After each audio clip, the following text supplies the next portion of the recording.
Welcome to A edu और ए edu के हमारे इस YouTube चैनल में आप सभी का स्वागत है। तो साइंस के चैप्टर में हम लोगों ने ह्यूमन नर्वस सिस्टम और उसके बाद ह्यूमन स्केलेटल सिस्टम को देखा, अर्थात मानव मस्तिष्क, मानव तंत्रिका तंत्र और उसके बाद मानव कंकाल तंत्र को देखा। और अब हम लोग शुरुआत करने जा रहे हैं रेस्पिरेटरी सिस्टम को, जिसे श्वसन तंत्र भी कहा जाता है।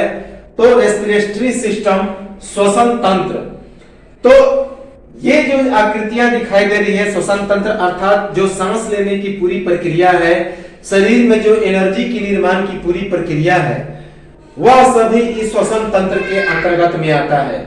जिसका सबसे प्रमुख अंग कौन होता है? तो हमारा लंग्स, हमारा फेफड़ा। तो याद रखेंगे, यह श्वसन तंत्र केवल फेफड़ा में ही नहीं होता, बल्कि फेफड़ा में कई माध्यमों से जाने के बाद इनका ऑक्सीडेशन होता है, ऑक्सीकरण होता है, तब यह पूरी प्रक्रिया को हम लोग श्वसन तंत्र कहते हैं, रेस्पिरेटरी सिस्टम कहते हैं। तो ये सभी प्रक्रियाएं होती है, एक सीरियल वाइज ये प्रक्रिया है, तो उसे हम लोग देखेंगे और सारी चीजों को पूरा विस्तार में देखेंगे और श्वसन तंत्र को हम लोग समाप्त करेंगे। तो सबसे पहले यह जो रेस्पिरेटरी सिस्टम है वह क्या है? तो रेस्पिरेटरी सिस्टम अर्थात श्वसन तंत्र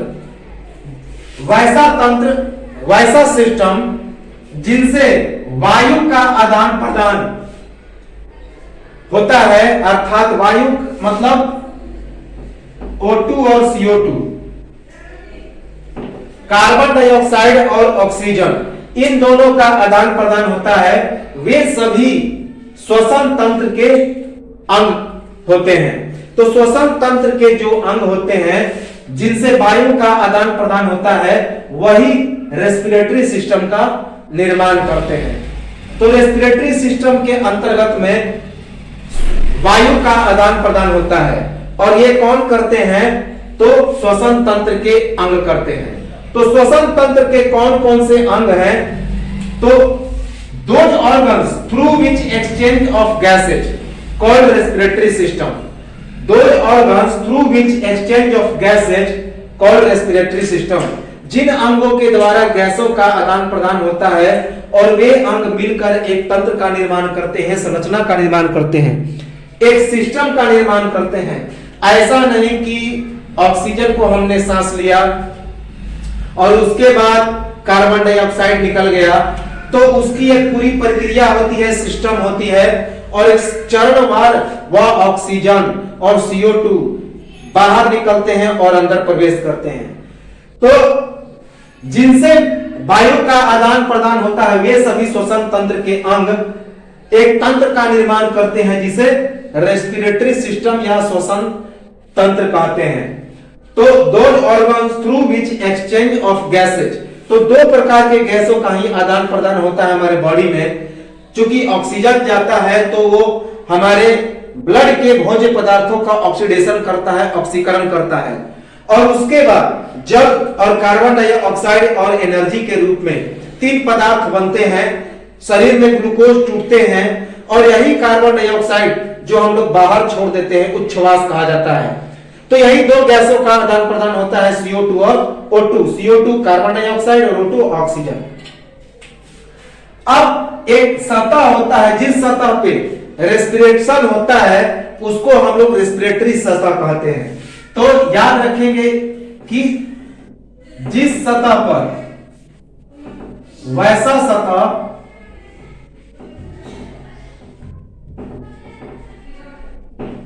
जिस पर श्वसन संपन्न होता है,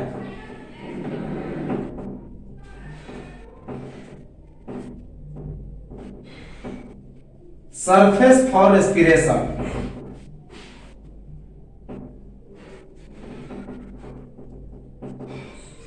तो जिस सतह पर श्वसन संपन्न होता है उसे हम लोग रेस्पिरेटरी सिस्टम या फिर श्वसन सतह कहते हैं। तो यह जो श्वसन सतह है वह कैसा होना चाहिए? तो सबसे पहला थिन यानी कि पतला होना चाहिए, मॉइस्ट उसमें नमी होना चाहिए, मॉइस्चर होना चाहिए, हाईली वैस्कुलर अर्थात उच्च वाहिकाएं होनी चाहिए, अर्थात ब्लड का फ्लो उसमें लगातार होना चाहिए, क्योंकि जब तक ब्लड का फ्लो नहीं होगा तब तक ऑक्सीजन जो होगा उसमें उपस्थित हीमोग्लोबिन जो होगा वह प्रवाहित नहीं होगा और हमारे सारे बॉडी के सेल तक वह ऑक्सीजन और यह जो जितने सारे रेस्पिरेटरी ऑर्गन्स हैं वह प्रवेश नहीं कर पाएगा, रेस्पिरेटरी जो पदार्थ होते हैं वह प्रवेश नहीं कर पाएगा और एनर्जी का फॉर्मेशन नहीं हो पाएगा। तो इसीलिए वैसी सतह जिस पर श्वसन की प्रक्रिया संपन्न होती है उसे रेस्पिरेटरी सतह कहते हैं, रेस्पिरेटरी सरफेस कहते हैं या फिर श्वसन सतह कहते हैं। इसके लिए सतह कैसा होना चाहिए? तो थिन यानी कि पतला होना चाहिए, मॉइस्ट अर्थात नम होना चाहिए, मॉइस्चर होना चाहिए, मॉइस्चर अर्थात उसमें वाटर की मात्रा होनी चाहिए, हाईली वेस्कुलर होनी चाहिए, उच्च वाहिकाएं होनी चाहिए, अर्थात बहुत सारी नालियां होनी चाहिए जिससे ब्लड फ्लो हो सके, ब्लड बह सके। लार्ज सरफेस एरिया, क्षेत्र जो होना चाहिए उसका बड़ा होना चाहिए।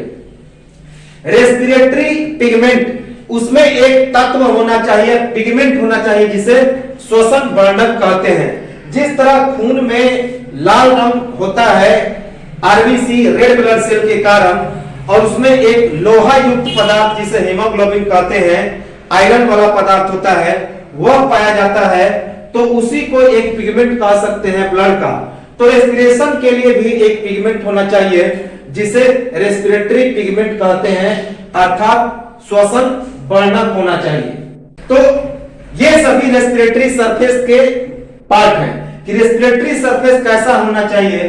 तो थिन यानी कि पतला होना चाहिए, मॉइस्ट अर्थात नम होना चाहिए, हाईली वेस्कुलर अर्थात उच्च वाहिकाएं, बहुत सारी नालियां होनी चाहिए, लार्ज सरफेस एरिया, बड़ा क्षेत्र होना चाहिए और रेस्पिरेटरी पिगमेंट अर्थात जो श्वसन के लिए वर्णक है, कोई पिगमेंट है, वह होना चाहिए।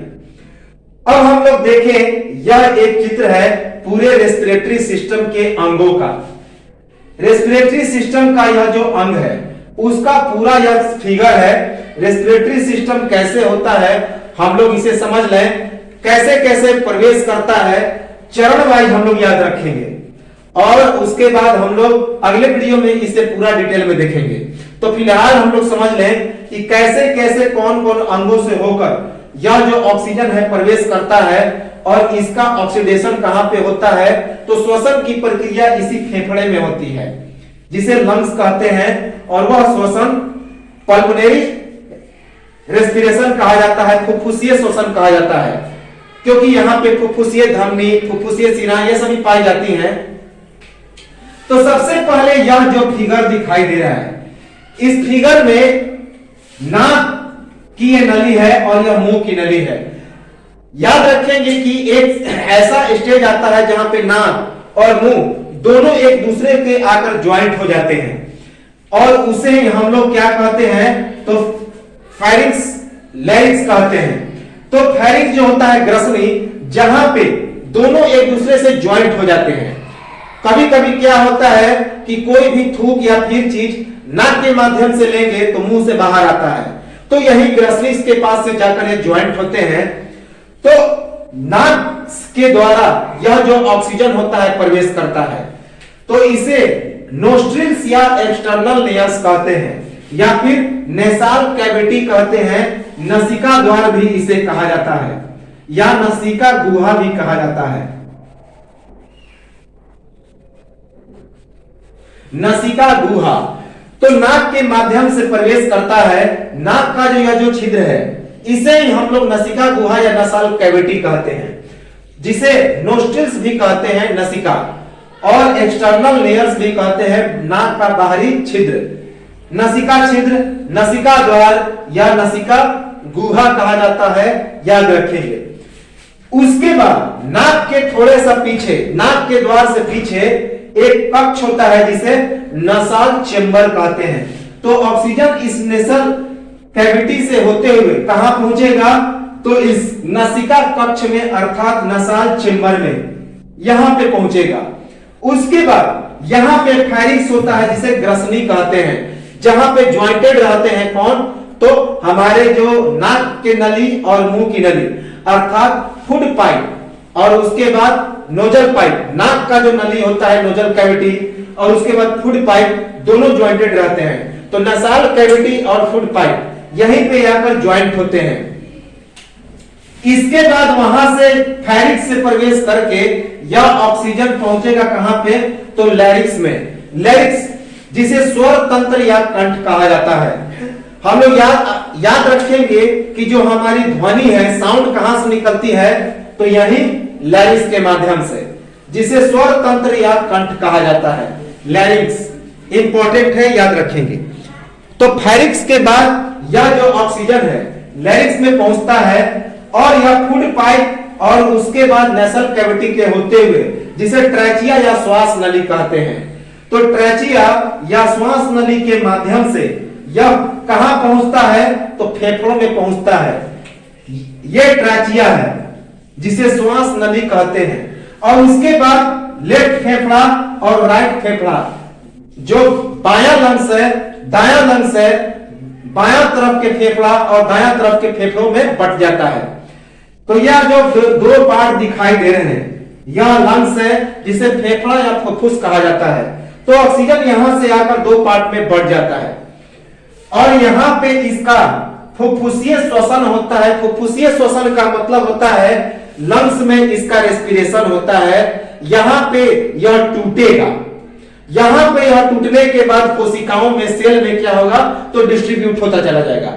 और उसके बाद इस सेल में उपस्थित जो ब्लड होते हैं वह क्या करेंगे कि पूरे बॉडी पार्ट में उसको पहुंचा देंगे।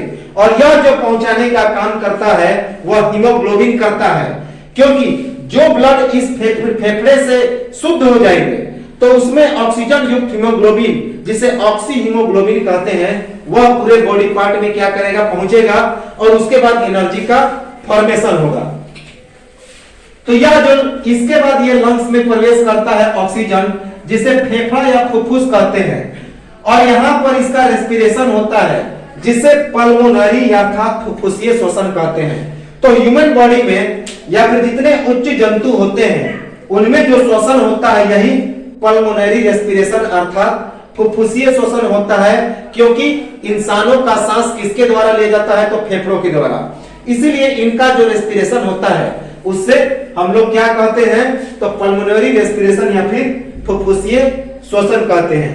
तो हम लोग आगे चर्चा करेंगे कि एटीपी, एडीपी के रूप में इसका निर्माण कैसे होता है। 36 एटीपी, फिर 2 एटीपी, क्योंकि वायवीय श्वसन और अवायवीय श्वसन भी है, तो इस सब की चर्चा हम लोग आगे करेंगे। इसके बाद ये जो फेफड़े हैं, फेफड़े में कई नालियों का जाल बना रहता है। जिस तरह पेड़ की जो तने होती हैं और उसके बाद उस तने में छोटे छोटे ब्रांचेस लगे होते हैं और उन ब्रांचों में भी छोटे छोटे पत्तियां होती हैं, तो फेफड़ों में उसकी तरह कई नालियां एवं आकृतियां बनी हुई होती हैं जिनमें ब्लड का प्रसार होता है, खून दौड़ता रहता है। तो उन्हें हम लोग क्या कहते हैं, तो ब्रोंकियोल कहते हैं, ब्रोंकियोल कहते हैं। और ब्रोंकी, बहुत सारे ब्रोंकी मिलकर ब्रोंकियोल का निर्माण करते हैं। तो ये जो तने की तरह आकृति दिखाई दे रही है, ये मोटे मोटे ब्रांच ब्रोंकी कहे जाते हैं। ऑक्सीजन इसके बाद इन ब्रोंकी के माध्यम से फेफड़ों में प्रवेश करता है, जिसे श्वसनी कहते हैं। श्वसनी अर्थात फेफड़ों की श्वसन नली, इसे फेफड़ों की मोटी श्वसन नली भी कहा जाता है। फेफड़ों की मोटी श्वास नली। इन ब्रोंकी में छोटे छोटे ब्रांचेस लगे रहते हैं जिन्हें ब्रोंकियोल्स कहते हैं, श्वसनिकाएं कहा जाता है। ब्रोंकियोल्स अर्थात श्वसनिकाएं। तो जो मोटे ब्रांचेज होते हैं ब्रोंकी अर्थात श्वसनी, ये भी छोटे छोटे ब्रांचों में बटे रहते हैं, छोटी छोटी नालियों में बटे रहते हैं, जिन्हें ब्रोंकियोल अर्थात श्वसनिकाएं कहते हैं। तो ये सारी बहुत सारी ब्रोंकियोल्स के रूप में बटे रहते हैं। उसके बाद यह जो ऑक्सीजन है कहां पे प्रवेश करता है, तो एल्वियोली डक्ट में प्रवेश करता है। वायु कोष्ठक वाहिनी, वायु कोष्ठक वाहिनी जो होता है वह एक प्रकार का कोष्ठ होता है, एक प्रकार का एक डब्बे की तरह आकृति होता है, जहां पे वायु जाकर स्टोर होता है और फिर वहां से एल्वियोली के माध्यम से ब्लड के द्वारा यह पूरे बॉडी पार्ट में, बॉडी के सेल में प्रवेश कर जाता है।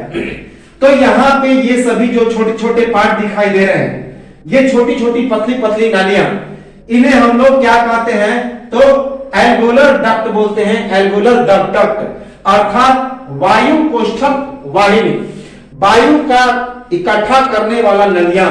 तो वायु को इकट्ठा करने वाली नलियां होती है बहुत सारी, जिसे एल्वोलर डक्ट अर्थात वायु कोष्ठक वाहिनियां कहते हैं। उन वाहिनियों की जो शिराएं होती हैं, अंत में जाकर जहां पे वायु पूरी तरह से स्टोर हो जाता है और ब्लड के माध्यम से फ्लो हो जाता है, तो उसको हम लोग वायु कोष्ठ कहते हैं, एल्वोली कहते हैं। और इस एल्वोली में सेल के द्वारा ब्लड का जो फ्लो होता है बॉडी पार्ट में, और ऑक्सी हीमोग्लोबिन पूरे बॉडी पार्ट में चला जाता है, और उसके बाद एनर्जी का फॉर्मेशन होता है। और जैसे ही यह बार बार ऑक्सीजन आएगा, फिर उसके बाद CO2 बनेगा, तो यह डायफ्रेगम है। डायफ्रेगम एक तरह की आकृति होती है जो फैलता और सिकुड़ता है, हम लोग आगे इसे देखेंगे। तो हृदय जैसे ही बार बार ब्लड पंपिंग करेगा, जो फेफड़ा है, बार बार ऑक्सीजन का आना और CO2 का जाना प्रोसेस चलता रहेगा, तो यह डायफ्रेगम एक बार फैलेगा फिर सिकुड़ेगा, फैलेगा और सिकुड़ेगा, तो इसे डायफ्रेगम कहते हैं। इसके चर्चा हम लोग आगे करेंगे। तो ये सारी प्रक्रियाओं के माध्यम से हमारा जो है एनर्जी का फॉर्मेशन होता है। तो इसके पूरे स्ट्रक्चर को, किस प्रकार से ब्लड का फॉर्मेशन होता है, एनर्जी का फॉर्मेशन होता है, हम लोग सीरियली याद रखें। तो कैसे याद रखेंगे, तो इसे सीरियल के रूप में ही याद रखेंगे। जैसे कि यदि हमने कहा नॉस्ट्रिल, तो उसके बाद ब्रोंकी को याद नहीं रखेंगे, क्योंकि नॉस्ट्रिल के बाद सीधे ब्रोंकी में प्रवेश नहीं करता, नॉस्ट्रिल के बाद नसाल चेंबर में प्रवेश करता है। तो यह जो आकृति है, सबसे पहले नॉस्ट्रिल में प्रवेश करेगा, नसिका द्वार में यह वायु, और उसके बाद नसाल चेंबर में जाएगा, नसिका कक्ष में जाएगा, वहां से होते हुए फायरिंग्स अर्थात ग्रसनी में प्रवेश करेगा, वहां से लैरिंक्स अर्थात स्वर कंठ, या फिर उसे हम लोग स्वर तंत्र कह सकते हैं, वहां पे प्रवेश करेगा, वहां से ट्रैचिया में प्रवेश करेगा अर्थात श्वास नली में प्रवेश करेगा, उसके बाद ब्रोंकी में प्रवेश करेगा, श्वसनी में प्रवेश करेगा, और उसके बाद ब्रोंकियोल्स में जो छोटे छोटे ब्रांचेज होते हैं, श्वसनिकाएं, वहां पे जाएंगे, और उसके बाद एल्वोलर डक्ट में जाएगा यह वायु, एल्वोलर डक्ट के बाद एल्वोली में जाएगा, और एल्वोली में जाने के बाद यहां पे एक, जिसे वायु कोष्ठ कहते हैं, इकट्ठा होगा, और इसके बाद ब्लड इनको क्या करेगा कि खींच कर पूरे सेल में पहुंचा देगा, और ब्लड के बाद कहां, ब्लड खींचकर कहां ले जाएगा, तो सेल में, और सेल के द्वारा, चूंकि बॉडी सेल जो होता है पूरे बॉडी पार्ट में होता है, कि सेल से ही पूरा बॉडी बना है, तो वह सेल क्या करेगा, एनर्जी का फॉर्मेशन करेगा। तो ये सारी प्रक्रियाएं होती हैं यह, और इसी को हम लोग क्या कहते हैं, तो श्वसन तंत्र कहते हैं, रेस्पिरेटरी सिस्टम कहते हैं। तो इतने सारे सिस्टम से गुजरने के बाद यह एनर्जी का फॉर्मेशन होता है, और यही प्रक्रिया मेरा कहलाता है श्वसन तंत्र या रेस्पिरेटरी सिस्टम। अर्थात कि ऑक्सीजन के विघटन से हमारे एनर्जी का फॉर्मेशन ही क्या कहलाता है, श्वसन, और यह पूरा सिस्टम श्वसन तंत्र कहलाता है, याद रखेंगे। अब हम लोग देखते हैं श्वसन के बारे में। श्वसन क्या है, तो रेस्पिरेशन। श्वसन को हिंदी में, अंग्रेजी में रेस्पिरेशन कहते हैं। तो ऑक्सीजन के द्वारा भोज्य पदार्थ, जिसे ग्लूकोज भी कहा जाता है, उसे ऊर्जा की पेटी कहते हैं, क्योंकि हमें ऊर्जा कहां से मिलती है, बॉक्स ऑफ एनर्जी।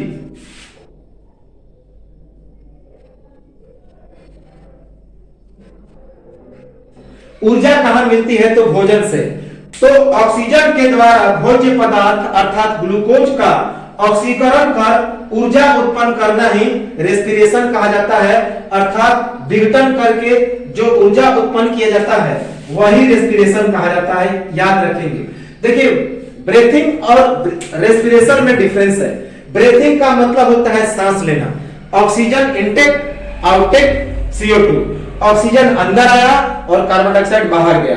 तो नाक के द्वारा ऑक्सीजन को सांस लेना और उसके बाद उसको CO2 में बाहर निकाल देना, यह कहा जाता है ब्रीथिंग अर्थात सांस लेना।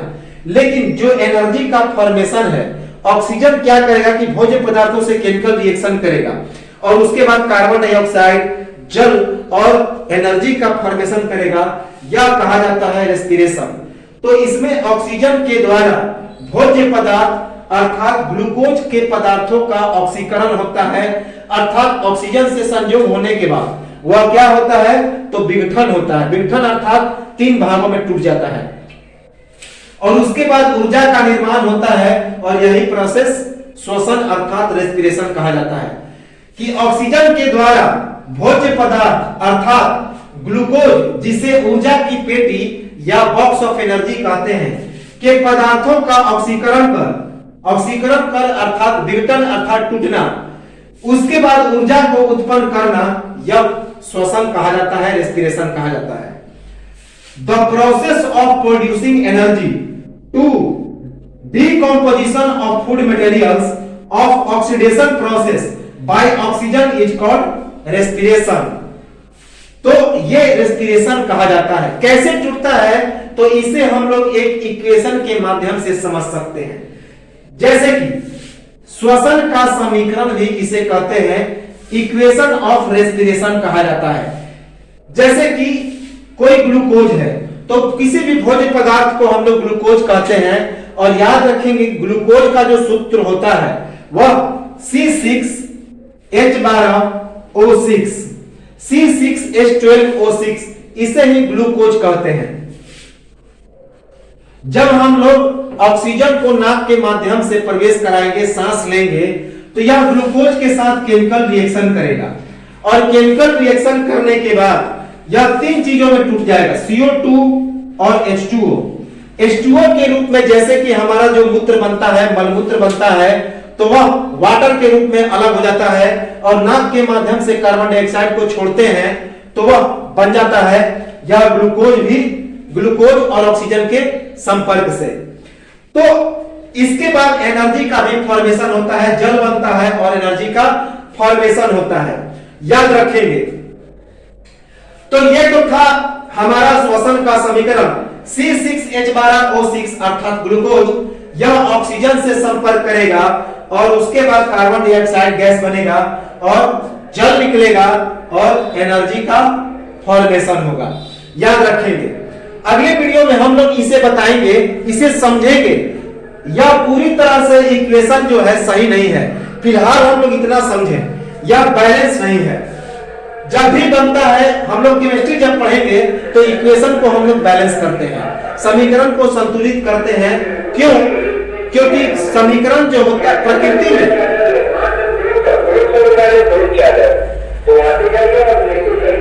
क्योंकि प्रकृति में एक नियम होता है जिसे लॉ ऑफ कंजर्वेशन ऑफ मास कहते हैं, law of conservation of energy कहते हैं कि प्रकृति में जितना मास का पदार्थ रिएक्शन करता है उतना ही मास का पदार्थ निर्माण होता है, अर्थात रिएक्टेंट का मास और प्रोडक्ट का मास दोनों बराबर होता है।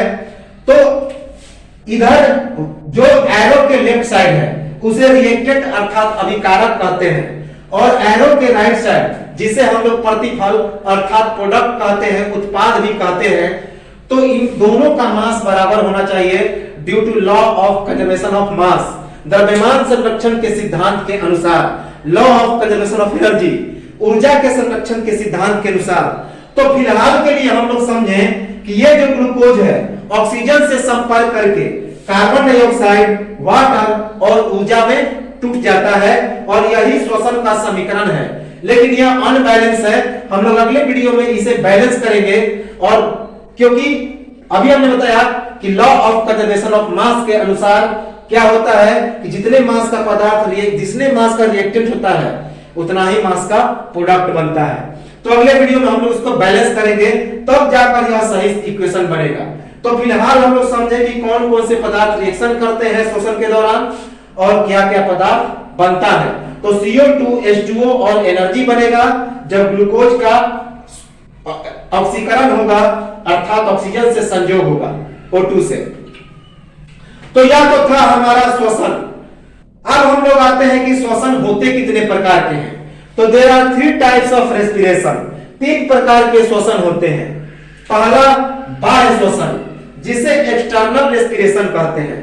दूसरा गैसों का शरीर में परिवहन, transformation of gases in body. और तीसरा आंतरिक श्वसन। तो एक्सटर्नल रेस्पिरेशन अर्थात बाह्य श्वसन, दूसरा गैसों का शरीर में परिवहन अर्थात ट्रांसपोर्टेशन ऑफ गैसेज, और तीसरा आंतरिक श्वसन अर्थात इंटरनल रेस्पिरेशन। तो बाह्य श्वसन अर्थात एक्सटर्नल रेस्पिरेशन, गैसों का शरीर में परिवहन अर्थात ट्रांसपोर्टेशन ऑफ गैसेज, और आंतरिक श्वसन अर्थात इंटरनल रेस्पिरेशन। तो सबसे पहले हम लोग बाह्य श्वसन को देखें। अब बाह्य का मतलब होता है जो श्वसन बाहर में होता है। तो ऑक्सीजन का शरीर में आना और कार्बन डाइऑक्साइड का शरीर से बाहर निकलना। तो बाह्य श्वसन का मतलब होता है कि जब ऑक्सीजन हमारे नाक के माध्यम से शरीर में प्रवेश करेगा और उसके बाद फेफड़ों में उसकी प्रतिक्रिया होगी या रेस्पिरेशन की प्रक्रिया होगी और उसके बाद वह बाहर जाएगा, तो उस प्रक्रिया को हम लोग बाह्य श्वसन कहते हैं कि ऑक्सीजन का आना और CO2 का बाहर निकलना, उसे ही हम लोग एक्सटर्नल रेस्पिरेशन या बाह्य श्वसन कहते हैं। Incoming of oxygen into the body and outgoing of carbon dioxide by the body. तो incoming of oxygen in the body and outgoing of carbon dioxide by the body, that is called external respiration. याद रखेंगे।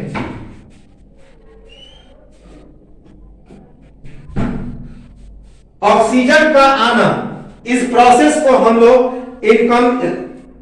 Inspiration कहते हैं, निःश्वसन कहते हैं। तो शरीर में नाक के माध्यम से जब ऑक्सीजन प्रवेश करता है तो उस प्रक्रिया को निःश्वसन कहते हैं। ऑक्सीजन का आना क्या कहा जाता है? तो निःश्वसन कहा जाता है। अर्थात incoming of oxygen is called inspiration. Oxygen को नाक के द्वारा शरीर में प्रवेश करना क्या कहा जाता है? तो निःश्वसन कहते हैं, इंस्पिरेशन कहते हैं। अर्थात intake of oxygen by the nasal cavity is called inspiration, निःश्वसन। जबकि कार्बन डाइऑक्साइड का बाहर निकलना उसे उच्छ्वास कहा जाता है। जब कार्बन डाइऑक्साइड बाहर निकलता है तो उसे उच्छ्वास कहा जाता है। अर्थात whereas outgoing of carbon dioxide is called expiration.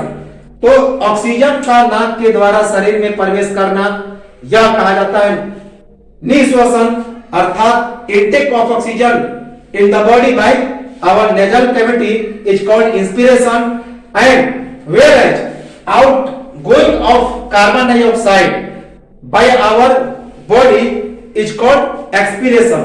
अर्थात शरीर से कार्बन डाइऑक्साइड का बाहर निकलना उच्छ्वास कहा जाता है।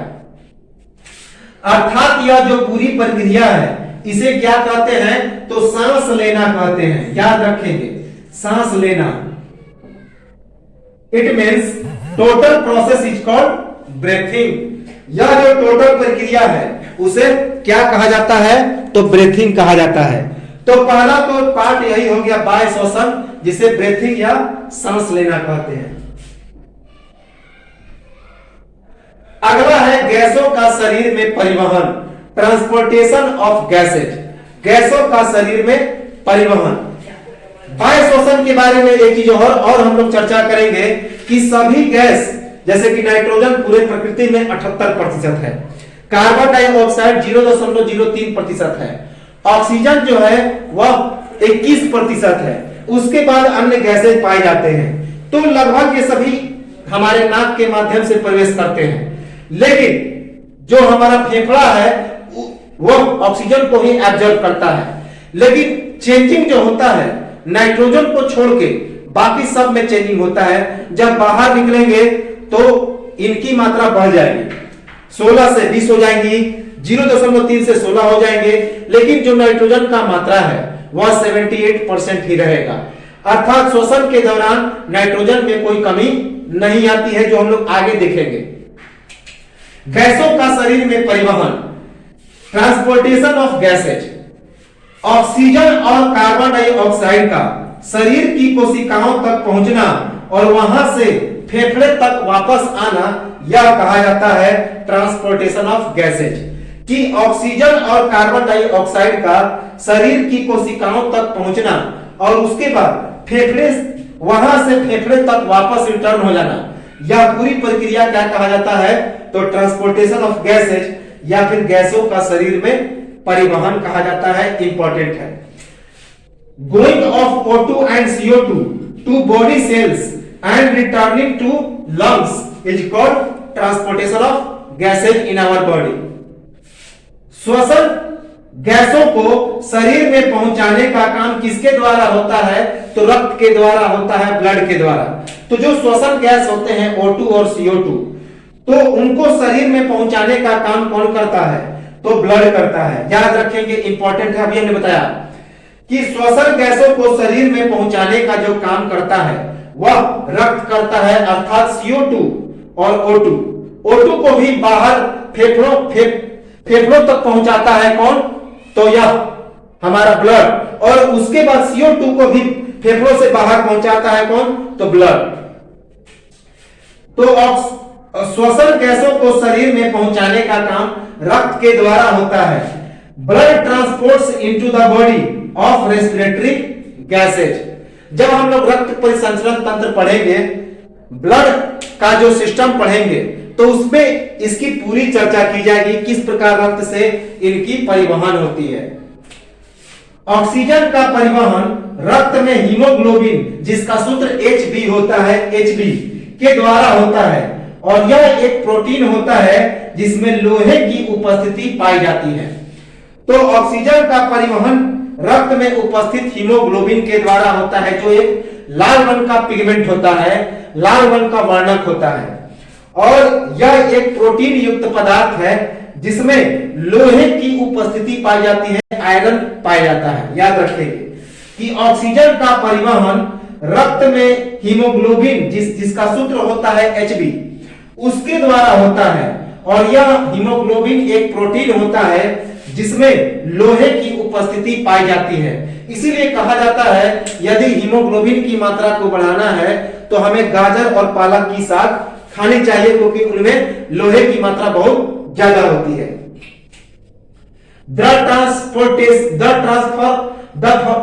The transformation of oxygen into blood by hemoglobin, and it is a protein and it contains iron. So the transformation of oxygen in blood by hemoglobin, that means Hb, and it is a protein and it contains iron. फेफड़ों से जाने वाले oxygen युक्त haemoglobin oxy haemoglobin कहे जाते हैं। तो फेफड़ों से जाने वाले जो ऑक्सीजन युक्त हीमोग्लोबिन होते हैं उन्हें ऑक्सी हीमोग्लोबिन कहते हैं, जबकि फेफड़ों तक शुद्ध होने के लिए पहुंचने वाले हीमोग्लोबिन अनऑक्सी हीमोग्लोबिन कहे जाते हैं। तो जिन हीमोग्लोबिन में ऑक्सीजन होता है, जो हीमोग्लोबिन ऑक्सीजन को ढोने का काम करता है, उसे ऑक्सी हीमोग्लोबिन कहते हैं।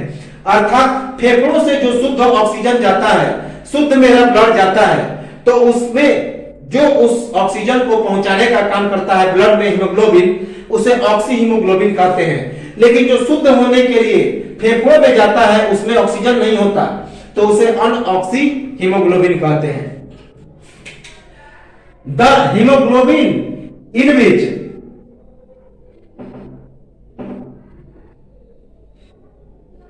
which oxygen is called hemoglobin, whereas the hemoglobin without oxygen is called अनऑक्सी hemoglobin। जैसे कि यह Hb है, हीमोग्लोबिन है, इसमें जब ऑक्सीजन प्रवेश करेगा, जब ऑक्सीजन को ले जाएगा, Hb प्लस O2, Hb अर्थात हीमोग्लोबिन, O2 अर्थात ऑक्सीजन, तो उसके बाद HbO2 बहुत इंपॉर्टेंट फैक्ट है, याद रखेंगे। यह पूछा जाता है कि ऑक्सी हीमोग्लोबिन का सूत्र क्या होता है, तो HbO2, Hb मतलब हीमोग्लोबिन, O2 मतलब ऑक्सीजन, तो इसे ऑक्सी हीमोग्लोबिन कहा जाता है, याद रखेंगे। लेकिन जब HbO2 अनऑक्सीकृत हो जाता है, यह अनऑक्सीकृत है, तो यह Hb जिसे हीमोग्लोबिन या अनऑक्सी हीमोग्लोबिन कहते हैं, वह और ऑक्सीजन में टूट जाता है। तो HbO2 अर्थात ऑक्सी हीमोग्लोबिन किसमें टूट जाता है, तो हीमोग्लोबिन, जिसे अनऑक्सी हीमोग्लोबिन भी कह सकते हैं, तो उसमें और ऑक्सीजन में टूट जाता है। तो यह प्रोसेस बार बार चलता रहता है। हीमोग्लोबिन ऑक्सीजन से ऑक्सी हीमोग्लोबिन बनेगा, फिर वापस उसके बाद यह दो भागों में टूट जाएगा, ऑक्सीजन अलग और हीमोग्लोबिन अलग। तो इसमें भी कुछ चीजें हैं जो हम लोग आगे पढ़ेंगे, एडीपी और एटीपी के बारे में, अणुओं का निर्माण होता है। तो अब हम लोग आते हैं इस तीसरे पर, जिसे आंतरिक श्वसन कहते हैं। तो आंतरिक श्वसन अर्थात इंटरनल रेस्पिरेशन कोशिकीय श्वसन के नाम से प्रसिद्ध, क्योंकि इसमें गैसों का आदान प्रदान कोशिका के अंदर में होता है। तो इस आंतरिक श्वसन को हम लोग कोशिकीय श्वसन के नाम से भी जानते हैं, क्योंकि इसमें जो गैसों का आदान प्रदान है कोशिका के अंदर होता है। इंपॉर्टेंट है, याद रखेंगे। इसे कोशिकीय श्वसन के नाम से भी जानते हैं, क्योंकि इसमें जो गैसों का आदान प्रदान होता है वह कोशिका के अंदर होता है, सेल के अंदर होता है। It is known as cellular respiration because in this respiration the exchange of gases in the cell. तो यह तो था हमारा रेस्पिरेशन। अब यह आंतरिक श्वसन भी दो रूपों में पाया जाता है। आंतरिक श्वसन के भी दो पार्ट होते हैं, अर्थात इंटरनल रेस्पिरेशन के दो पार्ट होते हैं। पहला वायवीय श्वसन और दूसरा अवायवीय श्वसन, याद रखेंगे। जैसा कि इनके नामों से स्पष्ट है, वायवीय श्वसन अर्थात एरोबिक रेस्पिरेशन और अवायवीय श्वसन अर्थात एनएरोबिक रेस्पिरेशन। जैसा कि नाम से स्पष्ट है, वायवीय श्वसन जिसमें जो श्वसन की प्रक्रिया है वायु या ऑक्सीजन की उपस्थिति में होती है, और अवायवीय श्वसन अर्थात एनएरोबिक रेस्पिरेशन जिसमें जो श्वसन की प्रक्रिया होती है वह वायु या ऑक्सीजन की उपस्थिति में नहीं होता है। तो उच्च जीवों में जो श्वसन होता है, जो बड़े एनिमल्स होते हैं, उनमें जो श्वसन होता है वह एरोबिक रेस्पिरेशन होता है, अर्थात वायुवीय श्वसन होता है, क्योंकि उनमें फेफड़ों और दिल्स के माध्यम से श्वसन होता है। हम लोग आगे पढ़ेंगे कि कौन कौन से जीवों में फेफड़ों से श्वसन होता है, कौन कौन से जीवों में गिल्स के माध्यम से होता है, कौन से जीव अपने स्किन के माध्यम से श्वसन लेते हैं, कौन से जीव अपने सिर के माध्यम से श्वसन लेते हैं। तो इन सब की हम लोग चर्चा करेंगे। तो उच्च जीवों में जो श्वसन होता है वह वायुवीय श्वसन होता है, अर्थात रेस्पिरेशन इन हायर ऑर्गेनिज्म, यह वायुवीय श्वसन होता है। वायु या ऑक्सीजन की उपस्थिति में श्वसन होता है। अभी हमने बताया कि यह वायुवीय श्वसन वायु या ऑक्सीजन की उपस्थिति में होता है। तो वायु या ऑक्सीजन की उपस्थिति में होने वाले श्वसन को हम लोग वायुवीय श्वसन कहते हैं। The respiration in the presence of oxygen that is aerobic respiration. इसमें ग्लूकोज के अणुओं का पूर्ण ऑक्सीकरण होता है। तो इसमें ग्लूकोज के अणुओं का पूर्ण ऑक्सीकरण होता है, अर्थात पूरी तरह से ऑक्सीजन में संयोग करके वे टूट जाते हैं। तो इस वायुवीय श्वसन में ग्लूकोज के अणुओं का पूरी तरह से ऑक्सीकरण होता है, विघटन होता है, अर्थात वे टूट जाते हैं और पूरे सेल में समा जाते हैं। Complete oxidation of glucose molecules. तो यह तो था वायुवीय श्वसन। यह वायुवीय श्वसन माइटोकॉन्ड्रिया में होता है। याद रखेंगे कि वायुवीय श्वसन माइटोकॉन्ड्रिया में होता है। 36 एटीपी, फिर उसके बाद 2 एटीपी और बनेंगे, जो टोटल मिलाकर 38 एटीपी बनेंगे। तो हम लोग आगे पढ़ेंगे। इसके बाद अवायवीय श्वसन। अवायवीय श्वसन ठीक वायुवीय श्वसन का उल्टा होता है, एरोबिक रेस्पिरेशन का ऑपोजिट होता है। तो एनएरोबिक रेस्पिरेशन या अवायुवीय श्वसन छोटे जीवों जैसे कि जीवाणु, खमीर और मांसपेशियों में श्वसन होता है। कभी कभी मांसपेशियों में जो दर्द होता है वह लैक्टिक एसिड के इकट्ठा होने के कारण होता है। जोड़ों में दर्द होता है तो क्यों? क्योंकि मांसपेशियों में जो श्वसन होता है वह अवायुवीय श्वसन होता है, पूर्ण तरह से कंप्लीट ऑक्सीडेशन नहीं हो पाता। तो छोटे जीवों जैसे कि जीवाणु, खमीर और मांसपेशियों में जो श्वसन होता है वह अवायुवीय श्वसन होता है। अर्थात respiration such as small animals such as bacteria, yeast and yeast muscles etc. वायु या ऑक्सीजन की अनुपस्थिति में इसका श्वसन होता है।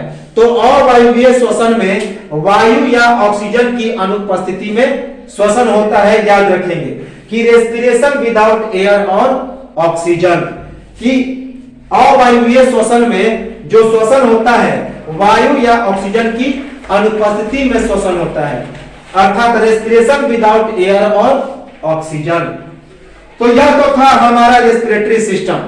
रेस्पिरेटरी सिस्टम को हम लोग और आगे देखेंगे, इसके सभी पार्ट्स को देखेंगे और भी सारी प्रक्रिया है उसको देखेंगे और हम लोग मिलेंगे अगले वीडियो में इसको कंटिन्यू करते हुए। तब तक एक स्क्रीनशॉट लें